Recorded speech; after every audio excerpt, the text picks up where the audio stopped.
Our financial system is structured to keep a majority of people financially struggling. Banks profit when you're in debt. Corporations profit when you buy things, and the government profits when you're working through taxation. If you want to escape the cycle and start building wealth, you have to stop doing things that are keeping you trapped in this continuous cycle. Here are 10 things you need to stop doing, according to financial expert Jaspreet Singh.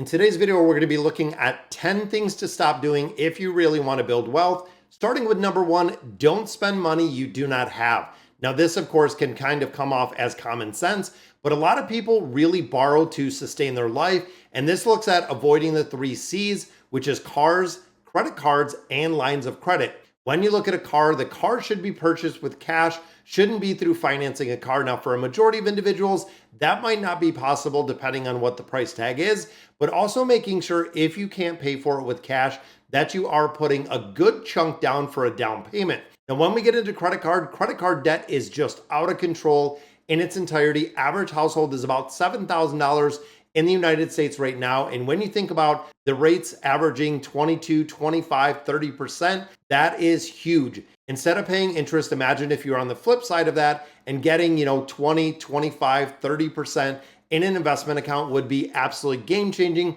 for the rest of your life. And then, of course, lines of credit. This does qualify for lines of credit. Home equity lines of credit, we see interest only lines of credit. This can often lead to buying unnecessary things and carrying unnecessary debt. A lot of people are using these for debt consolidation. We're seeing a lot of vacations on these.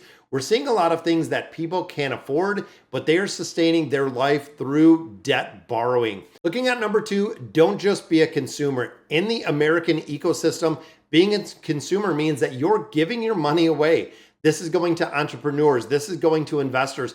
This is going to companies that, as of right now, are reporting record profits when the economy is really doing poorly when it comes to rates. And of course, to build wealth, you need to become an investor yourself. For a majority of individuals, this is the only way ever that you are going to generate money, that you're actually going to generate wealth. That is owning assets, owning stocks, owning real estate, owning bonds. There are a lot of different things that are an asset versus you just be a consumer and being really taking products and consuming them yourself. The key is to earn more money and invest it wisely rather than just spending it on all those consumer goods. Number 3, and one of the biggest fallacies that I see, do not rely on the government. Now, many Americans are facing, retirement crisis. We're seeing the school crisis. We're seeing everything. They're looking for Social Security, the pension plans.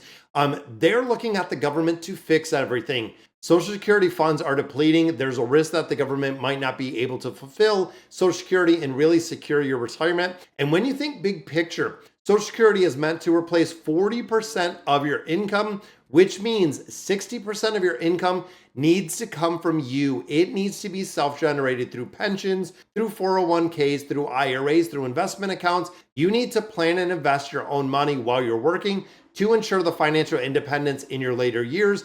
And this does include also getting rid of debt. I see a lot of people that go into retirement and they have an absorbent amount of debt, including a mortgage, making it incredibly difficult to really sustain their lifestyle, especially when you're going to 40% of your income, if there's no supplement income and you're still carrying the same amount of debt. As we look at number 4, don't settle. Now, we live in a first world country here in the United States. You have an extraordinary opportunity to really build wealth. Don't get comfortable where you're at, staying in the same job for an extended amount of time. This could mean changing careers, starting a business, managing your money better, picking up a side hustle. Settling for less than your potential is never going to have you achieve the full financial success that you could.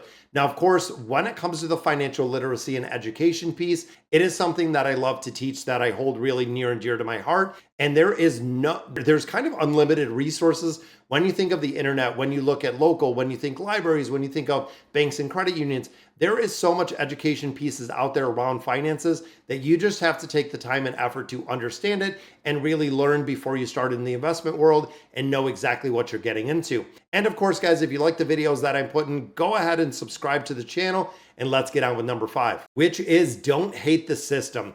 Now, the economic system profits when people lack financial knowledge. This is where I challenge you to learn everything you can about the system, rather than just hating the system, learning exactly how to use it and how to use it to your advantage. looking at taxes, for example, looking at investments, looking at stocks, bonds, ETFs, gold, cryptocurrency. You can really go in there and educate yourself for absolutely free. And also figuring out, again, some more of the complex things might take a little bit more time and effort. But if you're looking, even if you have an ordinary income like a majority of people do, you can earn a lot more money just educating yourself with the financial system. Number 6, and one of my favorite, don't chase shiny objects. That is right. Building wealth is a long-term game. We have said this forever. Avoid any of the get-rich-quick schemes.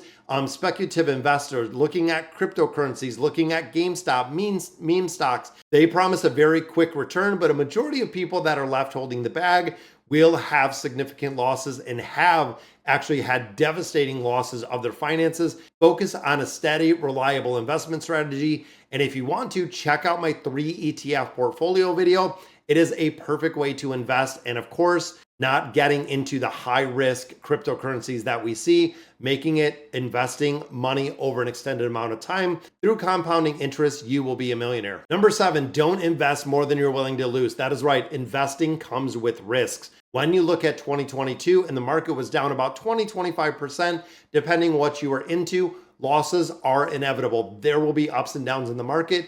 But what we look at is the long-term market over, let's say, 10, 20, 30, 40, 50 years will ensure that your money is invested in you're investing money that you want to invest is money that is not used to build your emergency fund. That is not used for debt repayment. That is not used for daily expenses. This is money that is a very long-term commitment. And what I look for and what I personally think long-term commitment to me is 5 years or more, which means if you're starting to put money and you're starting to invest in a portfolio, you're going to commit to 5 years at a minimum for what you're putting in there. This is going to avoid the panic selling with the market during downtime. And of course, if you're dollar cost averaging like I do, putting money into the market on a regular time when the market's down, I am super excited because I am buying more of the stocks and bonds and everything that I invest in because it is at a cheaper or discounted rate, meaning that if the market was down just like in 2022, if we're down 21%, I am getting all of those ETFs that I love to invest in at a 21% discount, which makes a huge difference. Number 8, we get into don't save all of your money. That is right. Savings is very important, but keeping all your money liquid, keeping it all into a savings account is going to limit the wealth potential that you can honestly build. Looking at some of the high interest rate savings accounts offer a pretty good return, but when you're looking at the 5%, when you look at it in comparison to stock market, to real estate, to other things that can yield, 10, 15, 20% return, when you're keeping it, again, kind of locked up in that high interest savings account at the 5%, putting it more into the market, even though there is a little bit more risk, you want to make sure that you do have that risk because over time, that is where you are going to see and where you are going to accumulate the wealth. Now, of course, this means leaving your emergency fund on the side. You're not going to be investing your day-to-day money. The emergency fund is going to sit secure, liquid, high interest savings account. Every dollar above that is what I recommend into the investing for that longer term strategy, making sure that you know exactly what you're putting your money into. Number 9, stop being a lifestyle inflator. That is right. This is keeping up with the Joneses. Really, lifestyle inflation, lifestyle creep, whatever you want to call it.